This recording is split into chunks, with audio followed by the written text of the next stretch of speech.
ఇక్కడ ప్రేమ అనగానే చాలామంది అపార్థం చేసుకునేది ఇదే. ఏంటంటే ఈ ఆడవాళ్ళకి మగవాళ్ళకి మధ్య ఉండే ప్రేమ అని అనుకుంటారు. ఈ వయసుని బట్టి వాళ్ళు అలాగే చేస్తారు.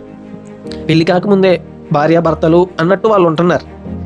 కానీ మీరు ఆదికాండంలో చూస్తే దేవుడు ఆదాముని చేసి అవ్వను చేసిన తర్వాత అవ్వను దగ్గరికి తీసుకొస్తేనే ఆదాము మాట్లాడాడు. జతపరిస్తే అప్పుడు కవితలు వల్లించాడు ఆయన ఆదాము. ఇక్కడ జతపరచకుండా తల్లిదండ్రుల ప్రమేయం లేకుండా మిగిలినవన్నీ జరుగు. దేశాన్ని అభివృద్ధి చేయాలి, జనాభాని తర్వాత అభివృద్ధి చేయదు. కానీ ముందు దేశాన్ని అభివృద్ధి చేస్తే జనాభా అభివృద్ధి అయిన తర్వాత అది నిలబడగలదు.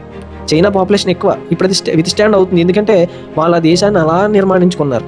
అదంత బలంగా అంతమంది జనాభా ఉన్న ఒక ఆర్డర్లో నడుస్తుంది. ఇప్పుడు ఎడ్యుకేషన్ ఎక్కడైతే లోపం అవుతుందో, యూత్ ఎక్కడైతే అభివృద్ధి చెందించలేని స్థితిలో ఉన్నారో ఆ సమాజాన్ని, ఆ ప్రపంచాన్ని కానివ్వండి, అక్కడ ఇబ్బందులు ఉన్నాయి. మనలో చాలా ఇబ్బందులు ఉన్నాయి మన ప్రాంతాల్లో, మన దేశాల్లో.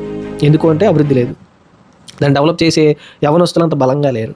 వాళ్ళకు ఉపాధి లేదు, అదొక విషయము. కానీ వాళ్ళని ఎంకరేజ్ చేసే వాళ్ళు కూడా లేరు. ఇది ఒక సమస్య. సో ఇలాగా ఈ ఖాళీలో వీళ్ళు ఏం చేస్తారంటే ఇవే పనులు. ఏంటంటే ఎక్కడికి వెళ్ళినా ఇదే విధానం అనమాట. ఈ ప్రేమను వాళ్ళు తప్పుగా అర్థం చేసుకొని కొనసాగు.